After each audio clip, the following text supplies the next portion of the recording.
Hey everyone, I get asked a lot what's a good potting mix to use, and I used to either answer in the abstract by giving advice on what grow mediums to combine, or sometimes I'll just give a brand recommendation.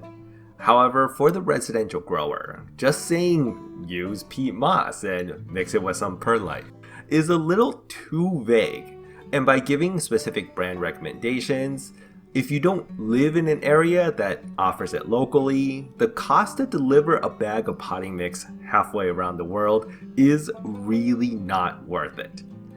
I realize though that there's one exception to this rule, which is to choose some options that are compact and lightweight, and then use that as the core of the potting mix.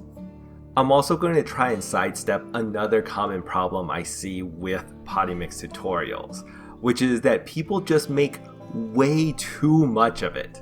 Like, I don't need 100+ gallons of a potting mix when I'm just trying to grow a couple of plants in a grow tent. So for this tutorial, I'll be working with smaller quantities of everything, while still choosing some really common sizes that can be found anywhere around the world, so that anyone can order and build this themselves for cheap without having to make heaps of it. Let's start with a large block of coco coir. Coco coir is extremely lightweight and compactable, making it as cheap, if not cheaper, than pretty much any other option, even if it was bought locally. This is a 10-pound or 5-kilogram block, which is a very common size, and when hydrated, it'll expand to around 2 cubic feet. Note that you can also use peat moss instead of coco coir, which is another grow medium that can be compacted as well. But I found coco coir to not only be cheaper overall, but also a more renewable resource, coming from shredded coconut husks, so it's my go-to when I need something delivered. Depending on where your coco coir block is sourced from, it can have some salt in it, left over from when it was harvested by the ocean. So I always like to add a little extra water and then drain it out when rehydrating the block.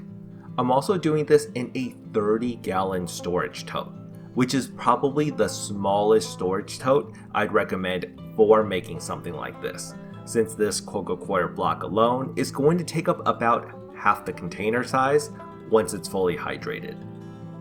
Now that the coco coir is completely rehydrated and washed, you can actually just use this by itself as a potting mix.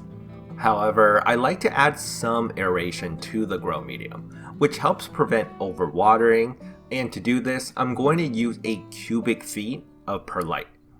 This is a great option to get delivered due to its lightweight, but the lightweight nature of perlite also causes it to float on water, and over time, a lot of that perlite will eventually float to the top after watering your plants multiple times.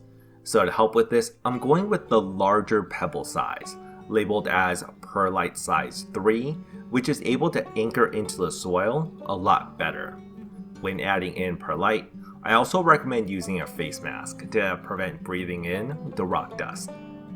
Note that the amount of perlite used can be adjusted based on your experience with watering, but a 2-to-1 ratio of coco coir to perlite is a great place to start.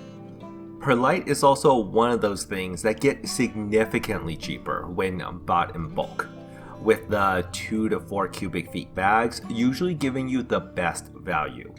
And since perlite is also just volcanic glass, if you do buy a larger bag than needed, you can always store the extra indefinitely.